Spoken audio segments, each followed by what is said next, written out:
네, 안녕하십니까. 윤철중입니다. 오늘은 제가 생각하고 있는 두산 에너빌리티에 대해서 다시 정리를 해서 좀 말씀을 드리는 시간을 가져보도록 하겠습니다. 작년 2024년 7월 달에 이제 처음 제가 유튜브 채널에서 두산 에너빌리티에 대해서 목표가도 말씀을 드리고 방송을 좀 진행을 해드렸었어요. 7월 정확하게 18일이네요. 네, 7월 18일 날 이제 좀 말씀을 드렸는데 그때 주가가 17,000원 정도 했습니다. 17,000원에서 18,000원 정도 됐어요. 현재 주가가 지금 66,000원을 넘어서면서 1년 조금 넘었네요. 그렇죠? 1년 조금 넘어서 지금 3배 이상 급등을 했습니다. 정말 놀라운 그런 상승인 것 같아요. 그리고 제가 목표가도 그냥 편안하게 말씀을 드렸습니다. 8만 원 목표가를 말씀을 드리고 하나옵션처럼 목표가를 또 조정을 할 수가 있겠죠. 예, 그래서 지금 목표가를 8만 원으로 잡은 상태에서 또 최근에 이제 좋은 소식들이 계속 들려오고 있는데 오늘 방송에서는 과연 여기서 지지부진하면서 이제 끝일까 아니면 더 갈 길이 남아 있을까에 대해서도 좀 이야기를 한번 해볼게요. 두산에너빌리티의 드라마 같은 그 부활 이야기를 빼놓을 수가 없으니 이 부분에 대해서 다시 한번 좀 말씀을 드리고 앞으로 주가를 움직일 수 있는 호재들을 제 관점에서 한번 말씀을 드려보도록 하겠습니다.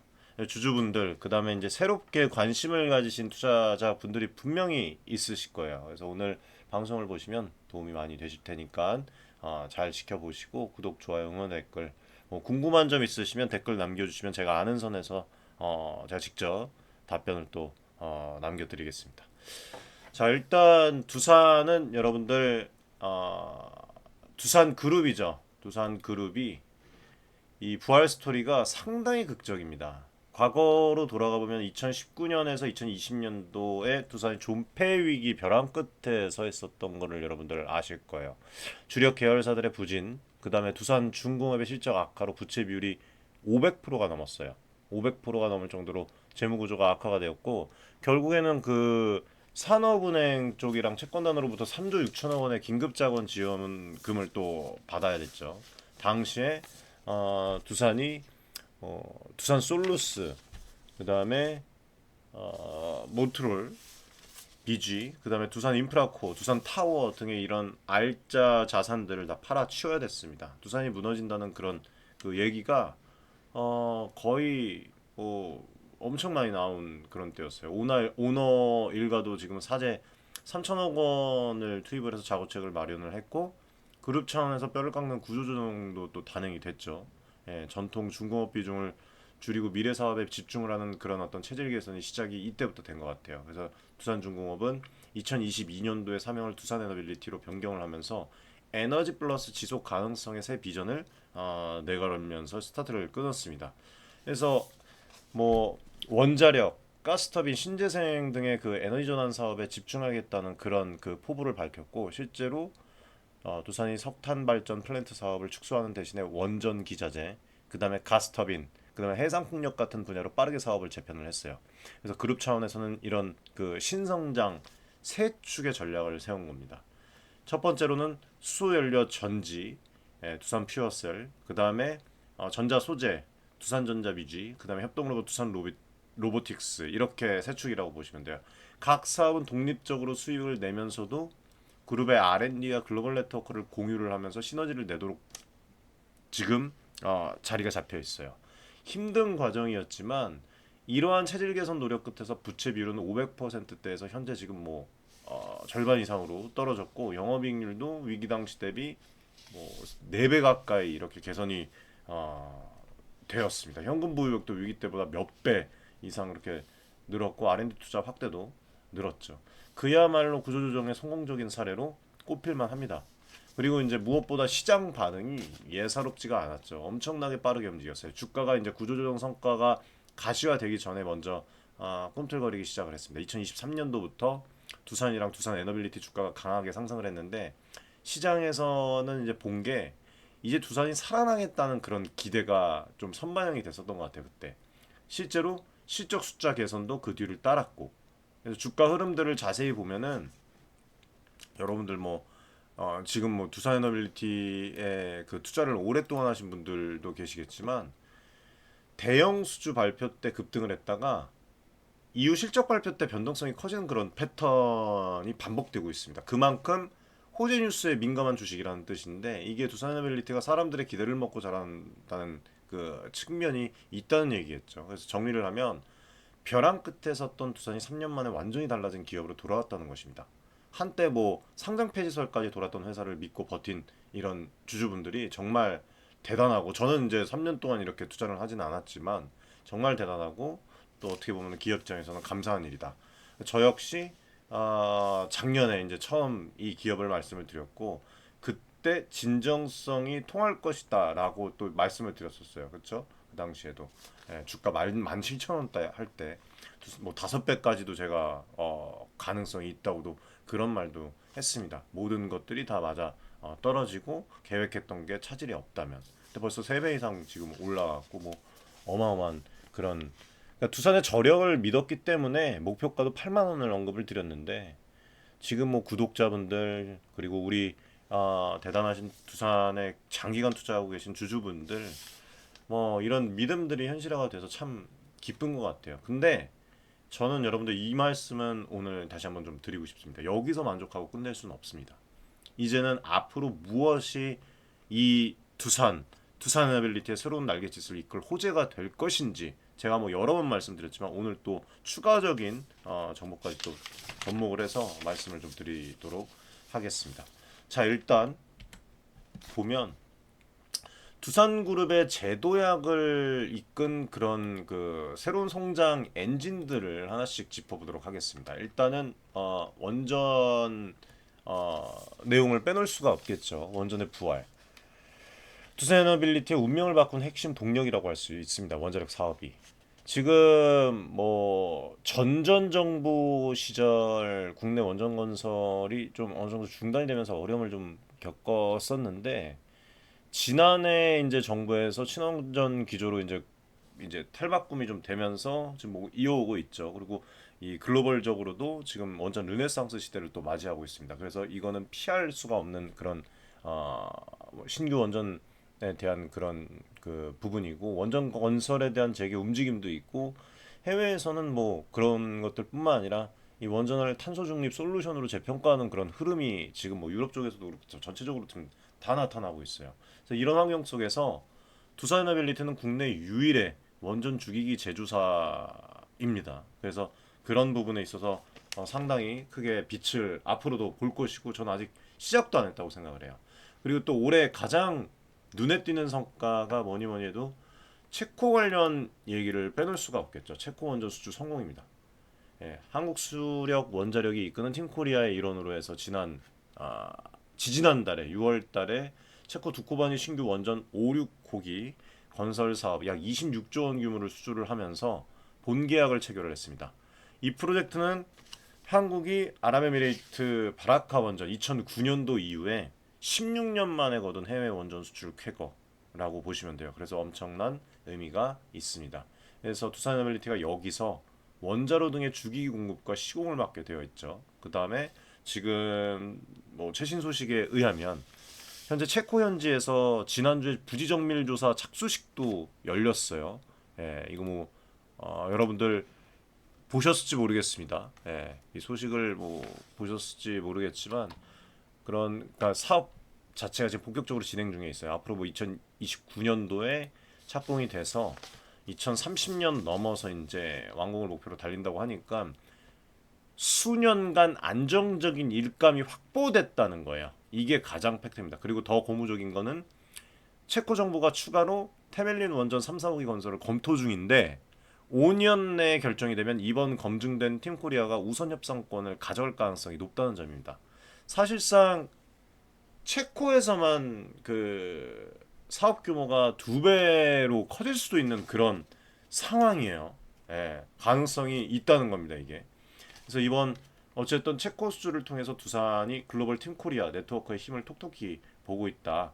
그래서 지금 투자를 하신 분들, 최근에 투자하신 분들도 뭐 길게 장기적으로 보면은 정말 저는 긍정적인 방향으로 갈 수 있다고 봐요. 그렇지 않을 수가 없다고 생각을 합니다. 그리고 추가적으로 한수원이 사업 총괄, 한전 기술이 뭐 설계, 두산에너비티가 주기기, 시공, 그다음에 대우건설이 토목건설, 뭐 국내 원전 관련 기업들이 패키지로 아주 그냥 이 뭉쳐서 수출에 나서서 시너지를 내고 있고, 그리고 웨스팅하우스와 지식세 재산권 분쟁을 중단하려고 앞으로 이제 해외 대형 원전 사업도 협력하기로 했고, 뭐 전체적으로 지금 이제 대형 원전 시장은 미국과 이렇게 협력을 하고, 우리는 이제 우리가 잘할 수 있는 뭐 SMR 부분에서 소형 모듈 원전에 집중하겠다는 그런 전략도 이제 갖고 있고, 또 유럽 원전 시장은 법률적으로 이제 좀 너무 복잡해서 어, 단독 입찰로 들어가다가 힘만 빼는 전쟁터다라고 한수원의 황조 사장이 이렇게 얘기를 했습니다. 차라리 우리를 원하는 SMR 시장을 뚫는데 집중을 하는 것이 우리는 훨씬 더 어, 낫겠다, 집중을 하겠다 그렇게 또 밝히기도 했어요. 그러니까 이 말대로 한수원과 두산이 올 상반기에 노르웨이, 그 다음에 뭐 스웨덴 등과 이 SMR 협력 MOU를 체결을 하면서 움직이고 있고, 실제로 한 나온 이야기대로 움직이고 있다는 거예요. 그 다음에 유럽의 대형 원전 입찰, 슬로베니아, 네덜란드 등은 뭐 과감히 포기하는 그런 결정도 했죠. 그만큼 보면은 SMR로 판을 키우겠다는 자신감이 좀 보입니다. 그리고 SMR도 앞으로 이제 계약 관련해서도 이제 계속 뭐 치고 나올 거라고 제가 분명히 앞전 방송에서도 여러 번 말씀드렸어요. 몇 개월 전부터. 지금 뭐 오늘도 지금 두산에너빌리티 유스케일 파워 계약 체결 임박이라는 또 내용이 나오는데, 아무튼 이 부분에 대해서는 좀 이따가 말씀을 드리고, SMR로 판을 키우겠다는 그런 그 퍼포먼스 반대로 미국과 중동 등의 이 대형 원전 시장에서는 협력이 또 강화가 되고 있죠. 예. 미국은 최근에 2030년까지 원전 10기 건설에 100조 원 투입을 하면서 원전 르네상스 정책을 또 논의 중인데, 사실 쉽습니다. 간단하게 보시면 돼요. 이 웨스팅하우스 혼자서 이 모든 사업들을 소화할 수가 없어요. 예, 역부족입니다. 그래서 한국의 원전에 대한 공급망, 이거는 건설부터 기자재 제조까지 세계적으로 인정받은 실적이 있으니까 미국 입장에서도 한국과 손잡는 것이 실리죠. 실제로 지난달에 그 아랍에미리트 원전 운영사 EN 이씨랑 또 웨스팅하우스가 MOU를 맺어서 미국 내 원전 건설 협력을 모색한다는 그런 소식도 또 있었죠. 이 내용인데 뭐 보셨을지 모르겠습니다. 예. 그래서 뭐 이런 부분들이 어, 바라카 원전의 성공을 이끈 한국팀의 경험을 미국이 활용하려는 그런 움직임인 것 같아요. 제가 봤을 때는. 그래서 웨스팅하우스가 유럽, 미국 신규 원전 건설을 추진을 하지만 한국처럼 아직 공급망이 살아있는 파트너가 필요하다라고 그렇게 볼 수가 있을 것 같습니다. 결국에는 앞으로 미국에서 이 신규 원전 프로젝트가 구체화될 때 두산에너빌리티를 비롯한 팀 코리아 기업들이 주요 기자재 공급망이랑 시공 파트너로 참여할 수 있다.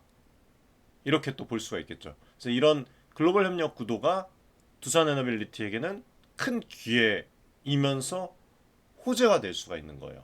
자, 그리고 이제 제가 말씀드렸던 SMR 소형 모듈 원전에 대해서 좀 말씀을 드리도록 하겠습니다. 제가 이 예전에 말씀드렸죠. 뉴스케일 파워도 사실 투자를 진행을 했었습니다. 지금 현재, 예전에도 이걸 보여드렸는데 제 보유명 목록을 좀 보시면 마이너스도 있습니다. 마이너스도 있는데 지금 뉴스케일 파워를 13달러에 매수를 했어요. 예. 뉴스케일 파워를 13.4달러에.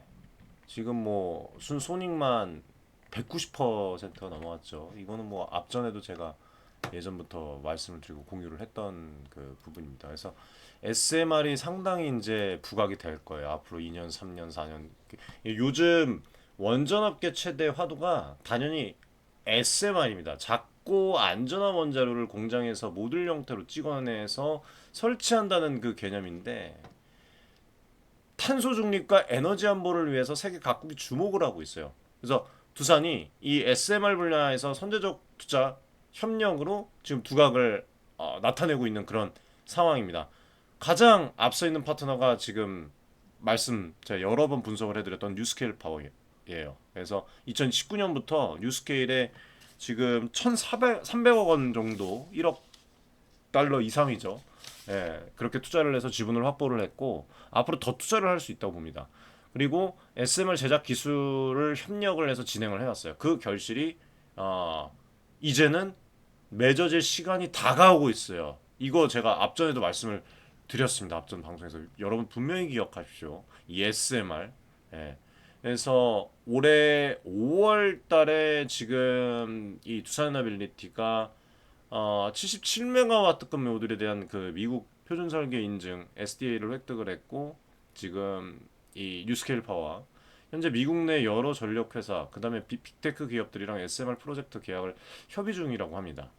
그래서 빠르면 올해 하반기 중으로 뉴스케일과 미국 유틸리티 빅테크 간의 뭐 어떤 첫 번째 상업용 SMR 계약이 체결될 것이라는 그런 관측이 지금 나오고 있어요. 그러니까 유스케일이 계약 체결되면은 이 지분을 갖고 있는 두산에너빌리티에게도 이거는 호재예요.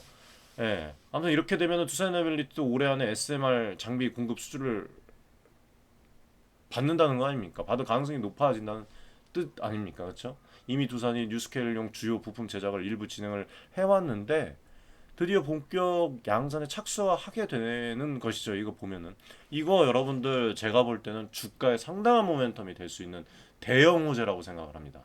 그리고 중요한 거는 뉴스케일 외에도 두산이 미국의 엑스에너지, 테라파워 등의 여러 유망 SMR과 기업들과도 지금 협력 관계를 구축을 해서 잠재 수주 이 풀을 넓혀 두었어요 이미. 그래서 두산에너빌리티가 향후에 최소 5년간 뉴스케일로부터 모듈 수십 기, 예? 종전 예상이 48기라고 했는데 그 2배 가까이 될 겁니다. 90기 이상. 그리고 엑스에너지로부터 30기 이상, 종전 예상이 22개.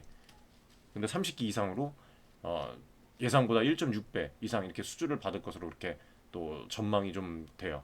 그래서 그만큼 이 초기 예상보다 SMR 시장이 빨리 열릴 가능성에 무게를 두고 있다는 거죠. 그래서 이거에 대비해서 두산도 그동안 불확실성 때문에 미뤄왔던 SMR 전용 생산 라인에 대한 설비 투자를 조만간 본격화할 것으로 그렇게 움직임이 나타날 것으로 이렇게 보입니다.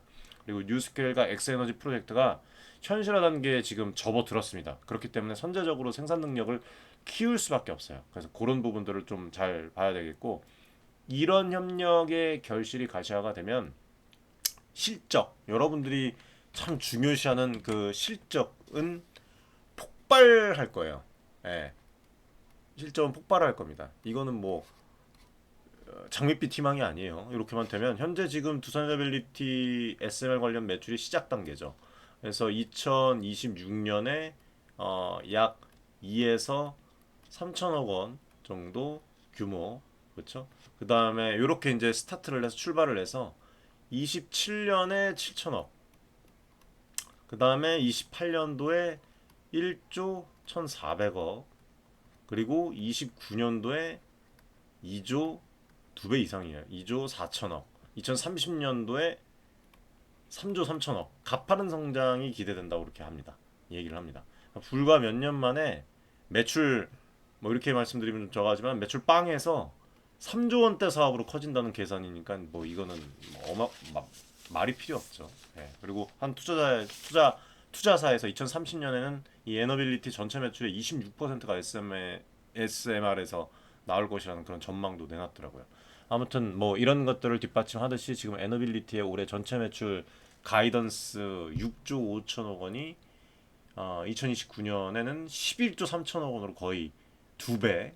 그 다음에 이 영업이익률도 5.8%에서 8.9%로 상승할 거라는 그런 전망이 나옵니다. 원전 부분의 이 수주잔고도 2024년 5조 7천억 원에서 2025년 9조 4천억, 그다음에 2029년에는 20조 6천억 원으로 그렇게 앞으로 점점 더 불어날 것으로 그렇게 보고요. 그래서 이런 숫자들은 에너빌리티가 앞으로 몇 년간 성장 가도를 달릴 것이라는 그런 기대를 전망하는 그런 숫자겠죠. 그리고 한편으로 또 빼놓을 수 없는 게 한국형 그 자체 SMR 개발 이 ISMR이라고 있는데 이 사업도 빼놓을 수가 없습니다. 에너빌리티가 한수원이랑 원자력 연구원 등과 함께 혁신형 SMR, ISMR을 개발 중이에요. 그래서 이것을 해외에 수출하기 위한 또 움직임도 활발히 진행을 하고 있습니다. 그래서 요거를 이제 잠깐 보여드리면서 좀 설명을 드리면 지금 이 SMR 관련해서 8월에 올 8월 초에 노르웨이 민간 원전 개발사와 ISMR 도입을 위한 공동 타당성 조사에 착수를 했다고 해요. 노르웨이 뭐 타프테이 산업지구에 1,500 메가와트 규모, 170 메가와트 모듈 8기입니다. 이렇게 따지면은 원전 건설을 검토하는 그런 프로젝트인데 성사되면은 유럽에 한국 SMR을 수출하는 교두보가 될 수가 있어요. 그냥 자체 내에서 이렇게 진행을 하는 거죠. 유스케일과 저게 아니라 이 밖에도 또 한수원에서 뭐 핀란드, 스웨덴, 체코, 뭐 태국, 요르단 등과 SMR 관련 MOU를 체결하면서 시장을 개척을 해 나가고 있는 것 같아요. 그래서 대형 원전은 미국과 손잡고 SMR은 자체 개발로 승부 보는 이 투트랙 전략이 얼마나 통할지는 우리가 또 지켜봐야겠지만 현재까지는 지금 국제사회의 관심을 끌면서 순항 중이다라고 말씀을 좀 드릴 수가 있을 것 같습니다. 자, 그리고 지금 이제 원전 얘기가 길어졌는데 두산 부활의 다른 축들도 잠깐 짚어보도록 할게요. 오늘 좀 자세하게 말씀을 좀 드리겠습니다. 두산 퓨얼셀은 지금 발전용 수소연료전지 분야 국내 1위 기업이에요. 그렇죠? 수소연료전지와 전자 소재, 로보틱스를 빼놓을 수가 없어요. 그래서 기존 인산형 연료전지에 더해서 이제 고체 산화물 연료 전지 이걸로 이제 제품 다변화를 추진 중에 있습니다. 전북에 있는 군산에 50메가와트 규모의 SOFC 고체 산화물 연료 전지예요. SOFC 생산 공장을 짓고 올해부터 양산을 시작을 했는데 영국 쪽에 이제 셀스 파워사의 기술과 협력을 해서 데이터 센터 그다음에 산업 단지용 고효율 전원 솔루션을 공급을 하려는 그런 계획입니다. 그래서 2025년 말에 첫 제품 판매를 목표로 하고 있고 그거를 잘 알아두시고 그다음에 향후에 그 분산 전원 시장에서 이 친환경 발전 수요를 선점할 것으로 또 기대를 하고 있어요. 탄소 중립 시대 청정 수소 연료 전지는 잠재력은 큰 시장이에요. 그렇기 때문에 두산 퓨얼셀의 향후 흑자 전환과 성장이 두산에너빌리티의 가치에도 긍정적인 영향을 줄 수도 있다. 그래서 좀 이 부분을 말씀을 드리는 겁니다. 그 다음에 뭐 이제 이 두산 로보틱스 여러분들 다 아실 거예요. 저도 이거 청약 진행해 갖고 몇 주 있는데 두산 로보틱스 같은 경우에는 그 코봇 안 나오나 여기 협동 로봇 분야에서 이제 국내 그래도 선두주자라고 볼 수가 있고 23년 말에 이제 코스피에 상장을 해서 지금 뭐 공모가 대비 시초가 2배 가까운 그런 상승으로 그날 또 장을 또 2배가 넘은 건가요? 네, 2배 넘었죠. 장을 마쳤죠. 예, 뭐 지금 이제 현재 두산 로보틱스는 다양한 산업 현장에서 인간과 함께하는 작업 로봇 수요 증가에 힘입어서 빠르게 성장을 하고 있습니다. IPO를 통해서 약 4천억 원의 자금을 조달을 했고 앞으로 4년간 R&D 투자와 글로벌 마케팅을 대폭 강화할 계획이라고 해요. 두산 로보틱스도 제가 봤을 때는 뭐 성장이 주가도 마찬가지입니다. 아직 어, 저렴하다고 생각을 합니다. 그래서 아무튼 두산 로보틱스 어, 가 이제 발전을 하면 그룹 전체의 기술 혁신 이미지를 좀 더 강하게 심어줄 수가 있고 향후에 이제 뭐 물류, 스마트 팩토리 같은 그런 서비스 로봇 신시장에 대한 진출로 또 이어질 수가 있어요. 두산에너빌리티와 이게 직접적인 연관은 적지만 두산그룹의 미래 먹거리로서 투자자들의 관심을 끄는 분야인 거는 이거 분명합니다. 근데 또 연관도 있다고 제가 앞전에 한번 이 두산 에너빌리티랑 두산 로보틱스를 연계지어서 제가 한번 분석을 해드렸던 적이 있습니다. 그 완전히 연계가 없지는 않아요.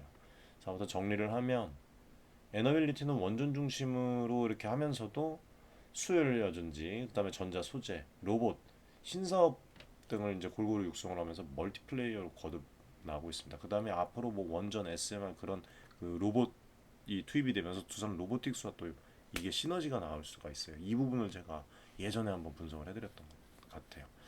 그래서 지금 옛날 그 두산중공업이 석탄 건설 위주의 단일 포트폴리오로 위험에 노출됐던 것과는 좀 달리 이제는 위험을 분산하고 성장 기회를 늘린 그런 구조라고 볼 수가 있습니다.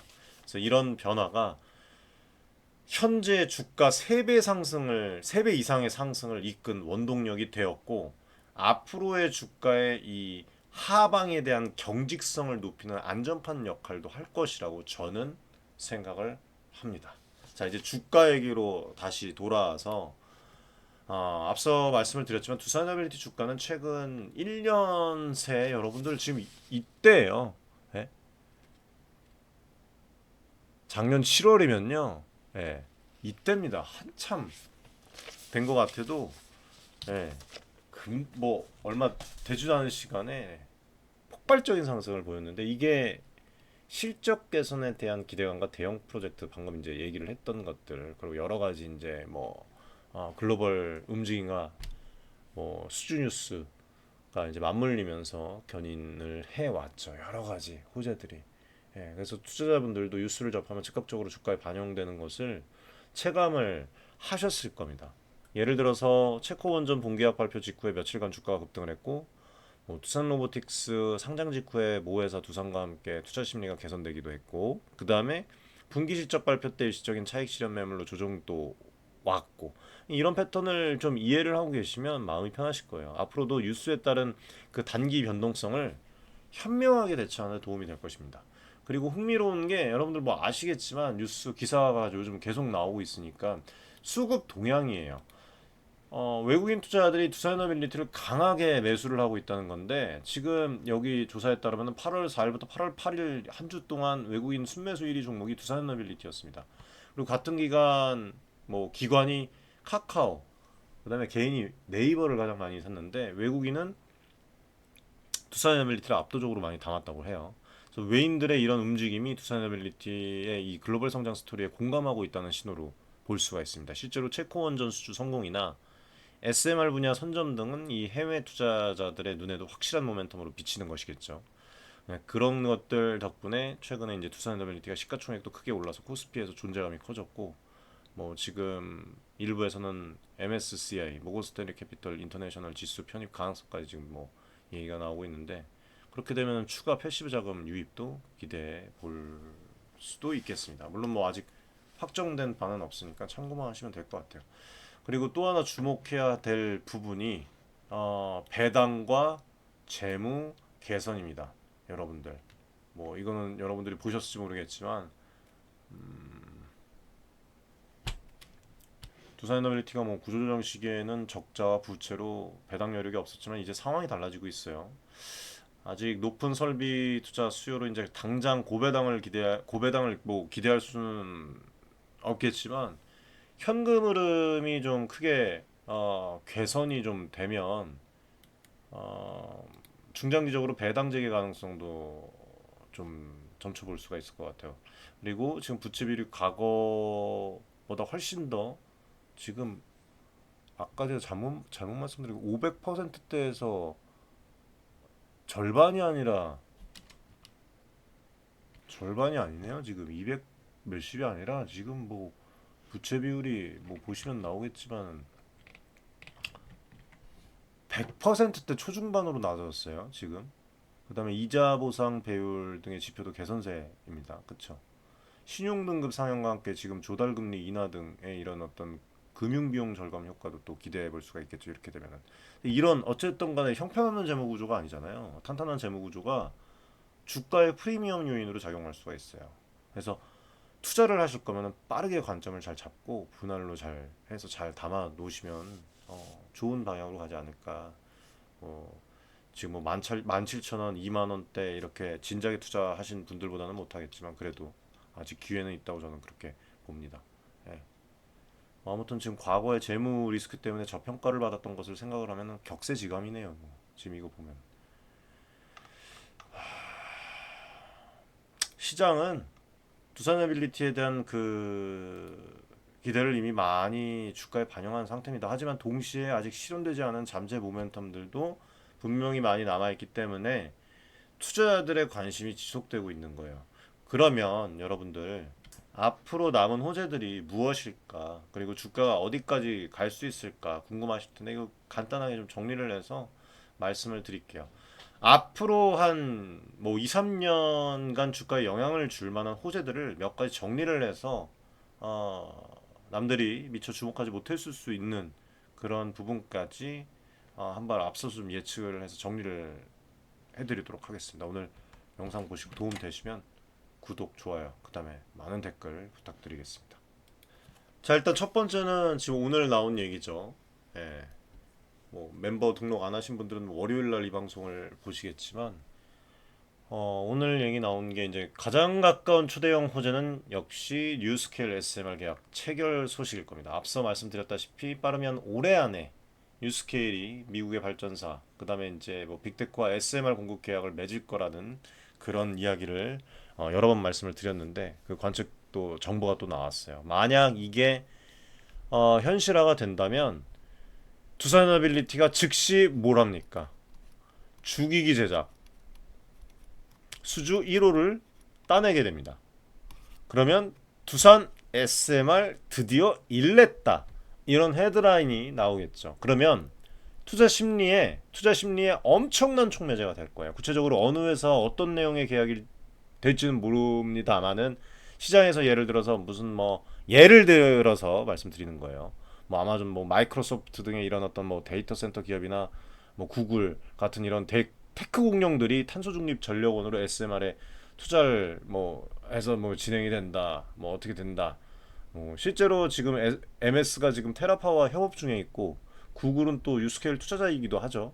이런 그 빅네임이 어쨌든 간에 제가 드리고 싶은 말은 우리가 딱 들으면 아는 그런 빅네임들이 등장을 하면 전 세계적인 그 뉴스가 돼요. 여러분들. 그러면 이게 전 세계적인 뉴스가 돼서 버즈를 탈 것이고 당연히 두산에너빌리티 주가에도 긍정적인 파급이 될 것입니다. 일단 첫 번째 이거 여러분들 보시면 되겠고 두 번째는 추가 원전 수주와 국제 사업의 진전을 보면 될 것 같아요. 체코 원전 수주로 입증된 팀코리아의 경쟁력이 향후에 다른 국가 원전 사업으로 인플루언스 될 거예요. 이어질 가능성이 있습니다. 예를 들어서 폴란드, 사우디아라비아, 영국, 슬로베니아 등의 신규 원전을 검토 중인 나라들이 있는데 폴란드는 이미 미국, 한국, 프랑스와 논의 중이고 사우디는 한국에 관심을 보여왔지만 미국과의 관계도 변수고 복잡합니다만 만약에 한국 컨소시엄이 추가로 대형 원전 수출을 따낸다면 이게 또 하나의 빅 호재가 될 겁니다. 사우디는 2030년대에 이 원전 도입을 목표로 하고 있어서 한국이 미국과 공조를 해서 AP1000 또는 APR 이런 시스템을 공급하는 그런 시나리오도 가능성은 있습니다. 그리고 또 지금 아랍에미레이트 쪽 있잖아요. 추가 원전 프로젝트 이야기도 흘러나오는데 아직 공식화된 건 없어요. 근데 아랍에미레이트랑 한국과 이 웨스팅하우스의 협력을 통해서 미국 내 원전 건설까지 그런 모색하는 그런 상황이 있으니까 중동에서 제2의 바라카 원전 같은 사업이 나올 여지도 있다고 봅니다. 웨스팅하우스와 밀접해진 협력 관계 덕분에 팀 코리아의 아랍에미레이트 차기 프로젝트 수주 그쵸? 원래는 2026년쯤인데 앞당길 수도 있습니다. 이런 빅딜 뉴스는 나오게만 한다면 주가에 즉각 이거는 진짜 과장된 말씀으로 드릴게요. 지금까지 그래 왔기 때문에 지금까지 보면은 그 차트를 보면은 상한가급 임팩트를 줄 수도 있어요. 이런 부분들. 그리고 이제 또 하나 주목해야 될 게 체코의 후속 프로젝트입니다. 예, 이 진행 상황.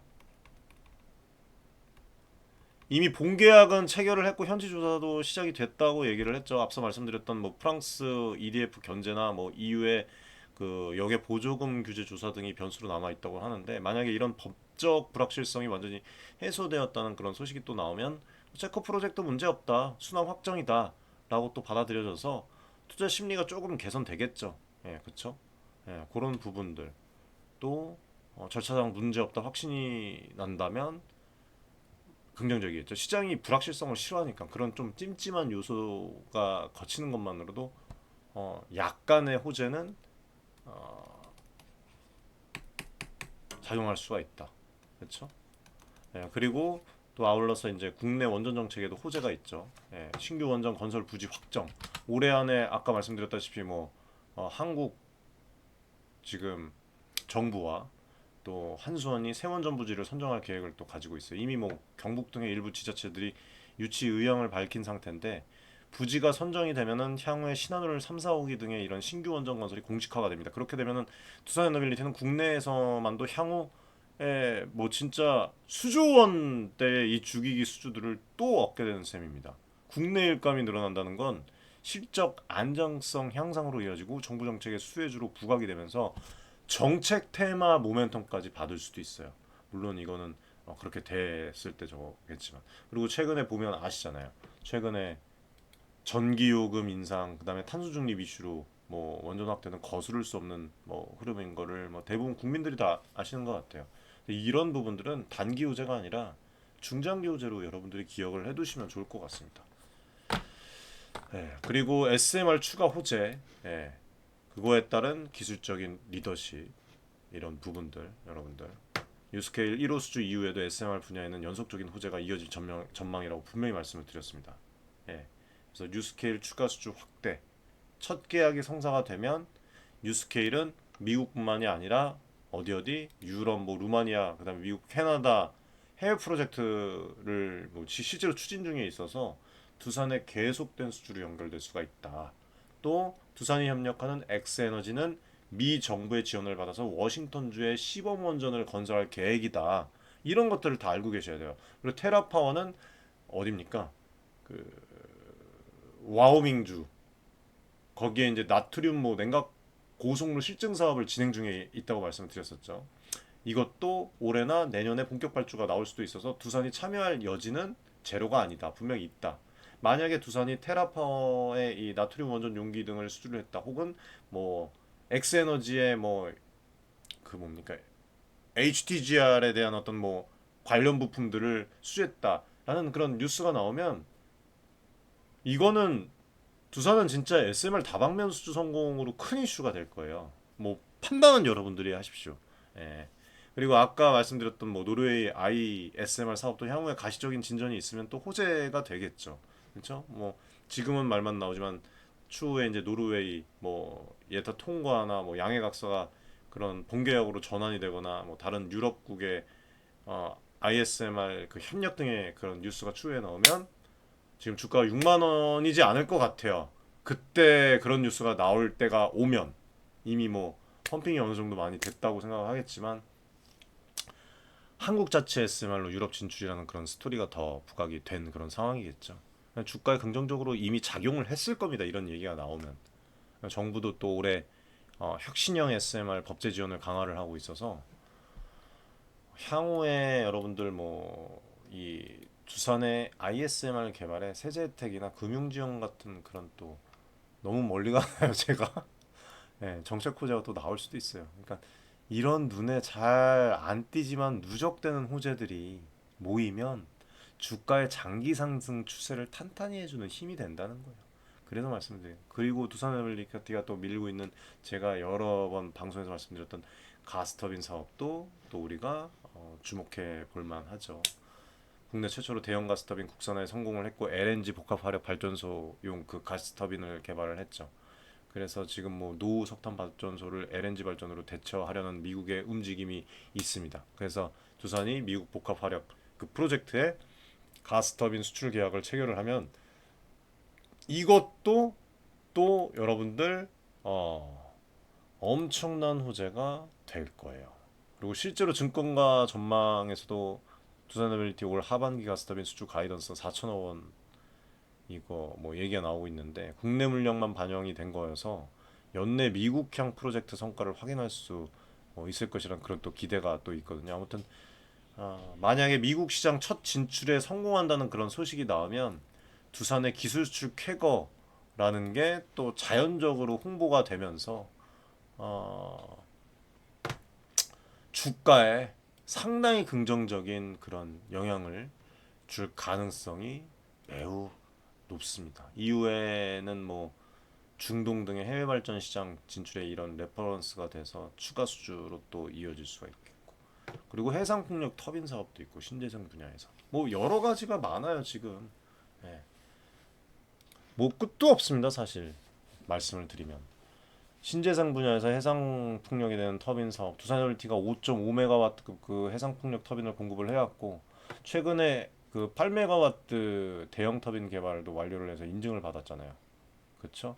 예, 그런 부분들. 뭐 해외 기사에도 다 나오고 있어요. 그리고 또 두산이 개발한 수소터빈 혼수 발전 기술이나 뭐 산업 폐기물 자원화 기술, 이런 것들이 상용화돼서 수주로 이어지면 부가적인 호재거리가 또 될 수가 있어요. 그러니까 가만히 있지 않는 거예요. 지금 원전에 멈춰 있잖아요. 원전도 이제 빛을 보는 거잖아요. 그동안 많이 그렇게 갖고 왔기 때문에 지금 원전을 끌고 가면서도 다른 부분들을 갖고 오고 있다는 거예요. 예. 그리고 마지막으로 또 두산그룹의 지배구조에도 보면은 뭐 지금 아까도 말씀드렸지만 두산 로보틱스와의 사업적 시너지, 예? 여러 가지 에너지 사업 통합이나 신사업에 대한 뭐 분할 등은 언제나 나올 수 있는 카드라고 생각을 해요. 그래서 만약에 두산에너빌리티가 그룹 내 사업 재편의 중심이 되는 발표가 있으면 또 그런 부분이 좀 있잖아요. 예. 또 긍정적일 수가 있겠죠. 근데 내용에 따라서는 또 이게 불확실성으로 일시 악재가 될 수도 있어요. 그러니까 나오더라도 면밀히 따져봐야 됩니다. 이런 재편 관련해서는 기업, 그룹과 관련되는 또 지주사 관련된 그런 분들은, 그리고 지금 정부가 또 그것도 모니터링을 좀 잘 하고 있기 때문에 기업들이 그런 부분에서 있어서는 신중하게 판단을 하고 할 거라고 생각을 해요. 지금 잘 가고 있는데 찬물을 끼얹으면 안 되겠죠. 아무튼 지금까지 남들 하지 않는 그런 이야기들을 잘 정리를 해서 분석을 해서 여러분들 아, 말씀을 드렸습니다. 물론 주식시장은 예측하지 못했던 뉴스를 갑자기 반영하기도 하고 또 거꾸로 기대했던 호재가 지연되기도 합니다. 하지만 여러분들 크게 본 방향성은 두산에너빌리티에 저는 우호적이라고 판단이 돼요. 예. 원전이든 뭐 가스터빈이든 뭐 SMR이든 수소든 전 세계 에너지 패러다임이 지금 두산이 잘하는 분야로 옮겨오고 있기 때문에 이 말씀을 드리는 거고, 특히 지금 기후변화 대응이랑 에너지 안보 강화라는 거스를 수 없는 흐름이 두산에너빌리티에게는 아주 따뜻한 그 순풍이 될 거라고 생각을 합니다. 예. 저도 뭐 8만 원 빨리 돌파를 했으면 좋겠어요. 목표가 말씀드렸던 8만 원. 뭐 나중에 이 앞서 지금 말씀드렸던 그 호재 중에서 한두 개만 현실화가 돼도 충분히 도달 가능한 범위라고 생각을 해요. 저는. 예. 기업 가치를 재산정해야 될 수도 있습니다. 나중에 또 8만 원을 돌파를 하면 새로운 역사적 고점을 또 쓰게 됩니다. 그렇죠? 그래서 뭐 지금 뭐 제가 말씀드린 이유로 3배 이상 올랐는데 더 오르겠어 할 수도 있지만, 시가총액으로 보면은 아직 원전 수출 뭐 대장주로서 글로벌 어떤 피어들에 비해서 과도한 수준은 아니지 않나요? 네, 참고로 미국의 원전 장비 업체, 원전 운영 기업 등과 비교해도 PER이나 뭐 PBR 면에서 두산에너빌리티가 극단적으로 뭐 비싼 편은 아니잖아요. 네, 물론 뭐 단기 급등으로 인해서 언제든 조정은 올 수 있으니까 변동성 관리는 필요합니다. 그러나 저는 추세는 꺾이지 않았다고 판단을 합니다. 향후 1, 2년 최소 1, 2년은 이 두산에너빌리티의 모멘텀이 이어지는 구간이 될 가능성이 높아요. 오히려 뭐 이제 최근 이제 연말까지 보면 알 거예요. 오히려 이제 시작일 수도 있어요. 과거 위기 때를 생각을 해보면 뭐 당시 주주분들께서 절박한 심정으로 버티셨을 것이고, 저는 또 작년부터 이제 방송에서 두산의 잠재력과 진정성을 믿어보자고 여러 차례 말씀을 드렸고, 지금 그 보상이 나오고 있는데 이게 끝이 아니라 새로운 시작같이 보이지 않습니까, 여러분들? 그렇다고 해서 움직임이 뭐 안 좋은데 마냥 긍정적인 이야기, 지금이 기회다, 주가가 막 마냥 하락하는데 그런 말씀 또 드리는 게 아니잖아요. 투자는 항상 원칙과 냉정함을 잃지 말아야 하는 거는 변함이 없습니다. 근데 굳이 뭐 지금 잘 흘러가는 기업을 욕할 필요는 없잖아요. 예.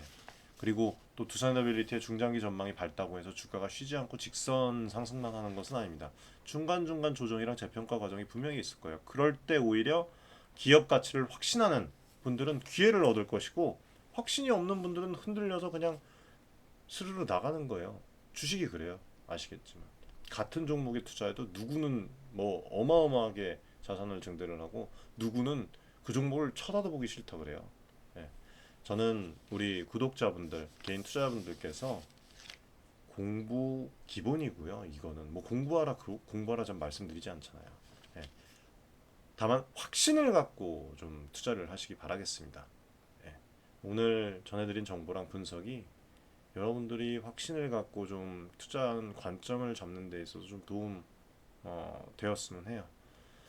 과거에 이렇게 좀 고난을 딛고 날아오른 이런 어떤 새가 되길, 불사조가 되기를, 그리고 이제는 한국의 산업의 새로운 미래를 책임질 주역으로 지금 떠오르고 있어요. 그런 기업이. 예, 주가 3배 상승은 그 서막에 불과하다고 생각을 합니다. 앞으로 전해질 좋은 소식들을 예의주시하면서 함께 좀 웃고 또 때로는 함께 고민도 나누면서 가봤으면 좋겠습니다. 저 윤철중도 진정성을 담아서 계속 두산에너빌리티를 보면서 관계자들 만나서 미팅을 할 수 있으면 미팅을 또 진행을 하면서 여러분들에게 특별한 정보 드릴 수 있도록 하겠습니다. 오늘 방송 끝까지 시청해 주셔서 감사드리고, 방송 좀 유익하셨다면 좋아요, 구독 많이 좀 부탁드리고, 앞으로도 여러분들의 궁금증을 해소하고 공감대를 잘 형성을 해서 투자하시는 데 도움을 드릴 수 있는 그런 진솔한 방송 계속 이어가도록 하겠습니다. 시청해 주셔서 감사드립니다.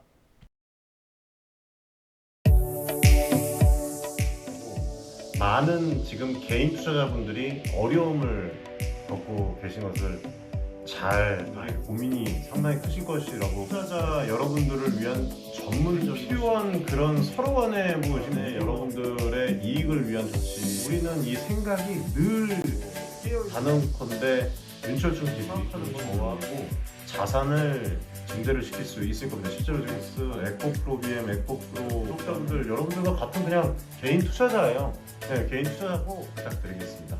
감사합니다.